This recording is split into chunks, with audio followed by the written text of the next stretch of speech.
You're listening to All My Friends Are Ghosts,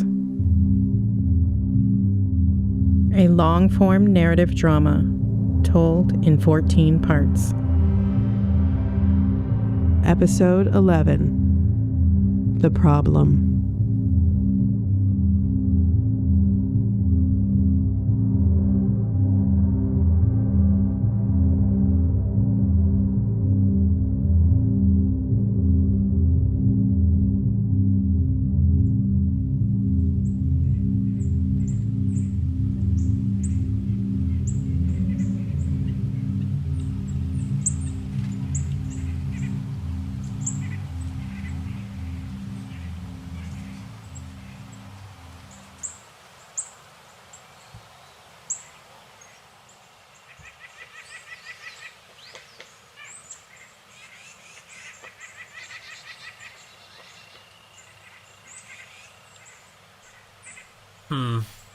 I think that's it. Yeah, maybe here? Yeah. I think that looks right. Wait, is that the same silo back there? Oh, no way. Or, wow, I mean, it could be. The brothers stood side by side on the dirt road, holding a sepia-tone photograph out at arm's length, attempting to match it to the horizon. She was so small and cute. I can't believe that's her. Yeah, look, there's that foundation over past where the house used to be, and then there's that old crumbling silo. I bet you anything that's it. Oh, out of the back of the field? Yeah. Like where we are was just another field. It looks like the old road was just a trail, and it went right up to the house, I guess. Oh, yeah.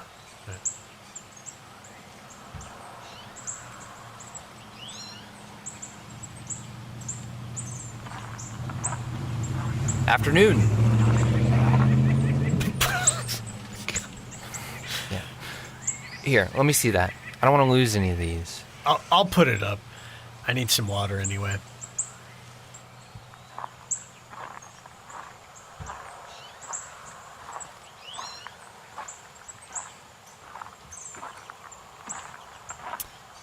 Hey, you realize we look like astronauts to these hillbillies, right?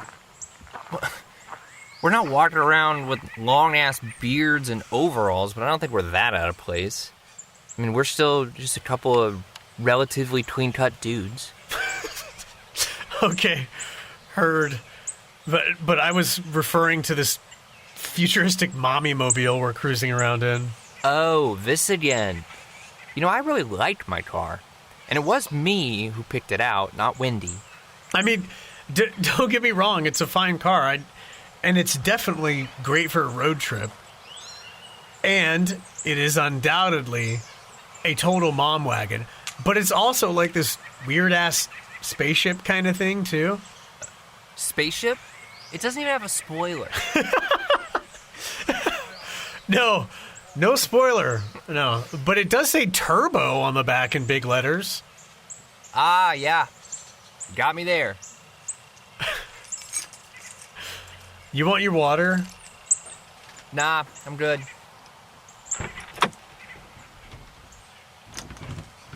Seriously, though, Peter, the brake lights are all high up and weirdly placed, and it's like this long, stretched-out thing. And even the name, Volvo V50 Turbo.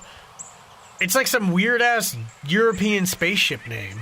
Yeah, maybe in like 1992 or something. Yes, exactly, though. This is exactly what people in the 50s thought spaceships would look like in 1992. Okay. Yeah, I could see that. Hey, don't forget Mom while you're in there. Yeah, I've got her.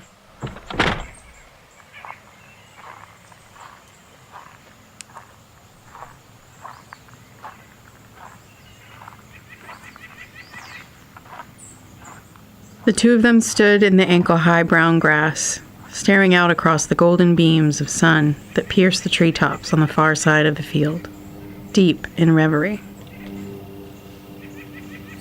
This was the place that had birthed her, the trees she ran circles under, the same gravel and dirt. They instinctively felt the importance of the place without knowing it at all. As a small crop duster passed overhead, they each tossed a handful of sooty ash out into the wind and watched it disappear into nothing and everything all at once, and no song played.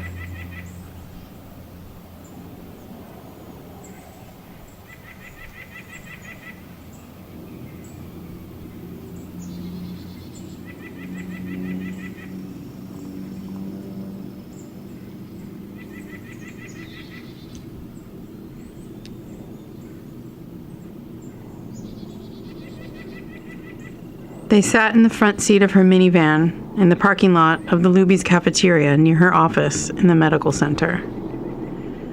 Every few minutes, a car would pass in front of them, and a gust of dried red and brown leaves would fly up and twist in the wind. With each car that passed, the little piles became more refined, more uniform. The leaves that didn't break up altogether would hang longer in the cool, dry air, and he would watch them in the gray silence and think. He thought about the old house, the creak of the floor in the living room, heard plainly through the high-pile green carpeting. He thought about the way the furnace grate in the hallway felt on his bare feet in the dead of winter, its hot grid piercing and unavoidable. He recalled the bathroom mirror as some ancient oculus, reflecting back slightly melted representations of whatever stood before it. He could remember standing on a stool, watching his face shift as he moved in front of the thin veins of distortion throughout the surface. I feel like you're in a place where you've got no milestones to look back at. He sat staring into the blur beyond the windshield as she spoke. You've been through a lot, and you're still processing. But when you gather yourself up and try to move forward, you're unable to look back and see a clear path of progress. You're sort of floundering. I'm aware that I'm not accomplishing anything right now, Mom.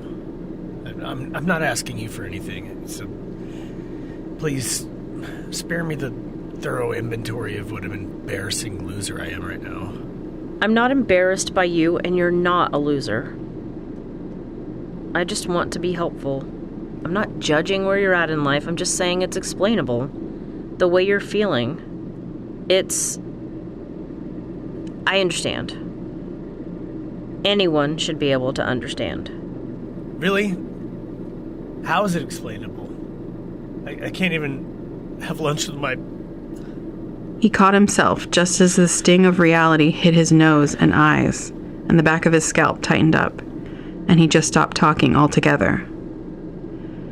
For a few minutes, he just sat there trying to breathe through it as she remained quiet and still.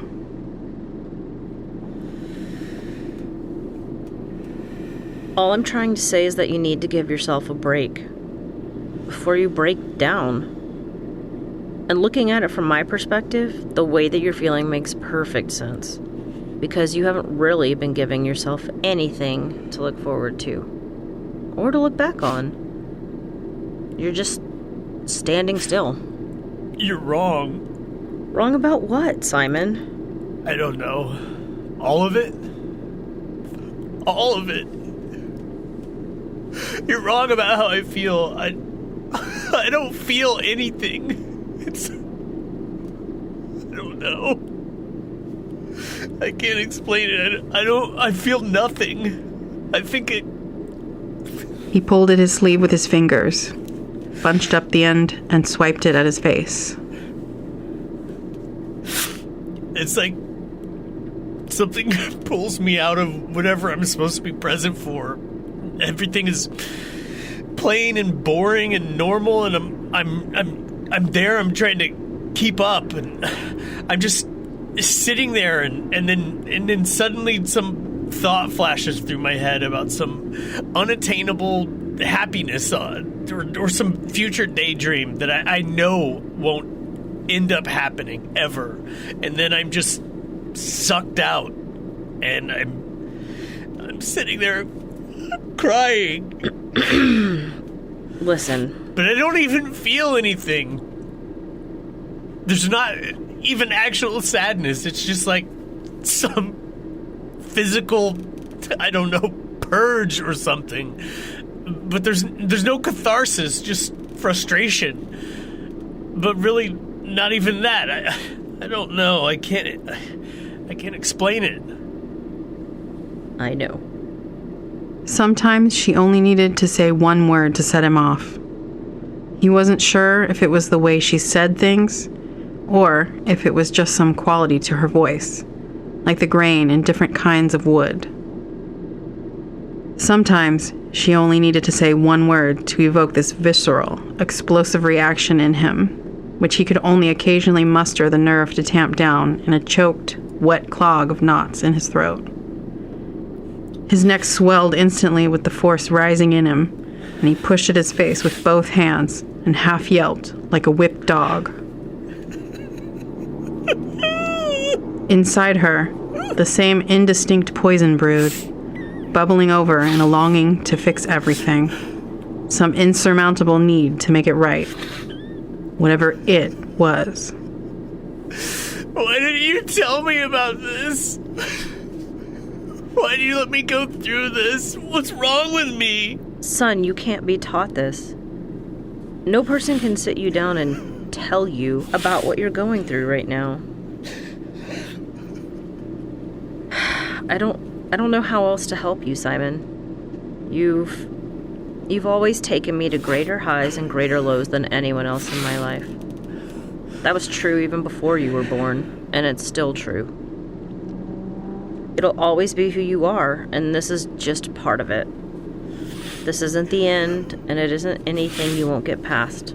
This is just part of who you are. Her words settled over him slowly, calming him enough to catch his breath. He ruminated on what she'd said for a while, grabbing at any scrap he could find laying around to wipe his face clean and compose himself. How the hell would you know anything about how I feel? He regretted the words as soon as they were spoken. They turned toward each other, her expression an almost snarky rebuttal to his self-pitying remarks, him being plastered in a pall of disappointment in himself. No one can live through this for you. This feeling of this nothingness. And it isn't something your father or I could have warned you about either. It's just something that you'll go through, and you'll figure out, and you'll be stronger for it when you're done. And you will be done, but not today. His head hung low, and he reached his left hand out toward her, and she took it into her lap. I'm here, and I'll help you through this. Neither of us have to go through anything alone. And so long as we remember that, those higher highs and lower lows will keep coming, but we'll get through them together.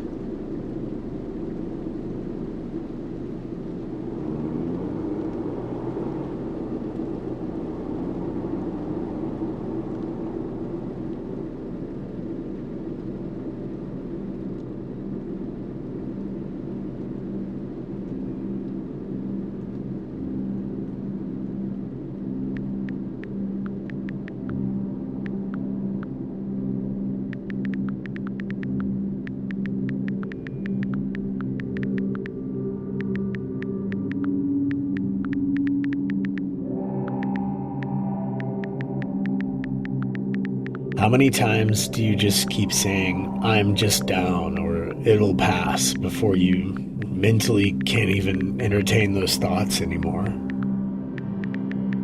How many times can you just say, I'm fine, to someone who really loves you and feel that huge wave of, I don't know, dishonesty between the both of you and just walk away and try not to feel bad about it? How long is it going to take for everyone to realize I'm not going to grow out of it? I think about it all the time.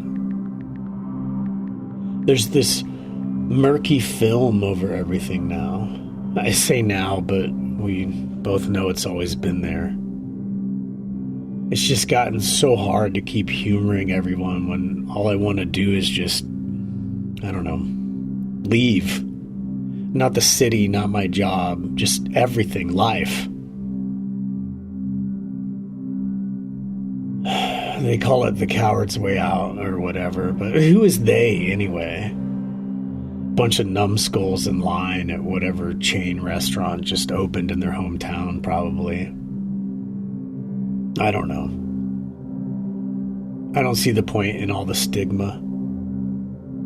I don't see the problem in leaving it all behind. Doesn't seem cowardly to me at all. The problem is in the staying. Entertaining certain thoughts, plans, schemes, just wanting to find some means by which to turn down the noise and pull everything back into focus. It's fruitless in the end because the problem is in the staying. Trying to cut and run, just end it all. It's tempting, and I dwell on it for hours and in days and weeks, but there are always those thoughts of what would happen when I'm gone and how whoever I left behind might be affected. Then I start thinking about the staying. The problem is in the staying. If I stay, then I have to be the one who's affected, just watching everybody leave in their time, like you left. If I stay, then the choice is out of my hands and I'm just stuck here watching all the light fade. If I stay, then I have to spend every day living with the choices I've made. So the problem is in the staying.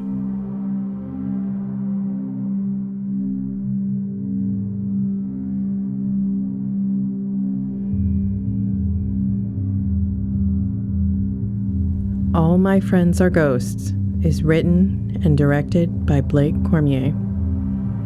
Starring Blake Cormier as Simon, Joe Barton as Peter, Alexis Ward as the mother, and Lauren Seal as the narrator. Original music and sound design by Blake Cormier. More information about the production and all songs used in the show can be found at adoredbymillions.com.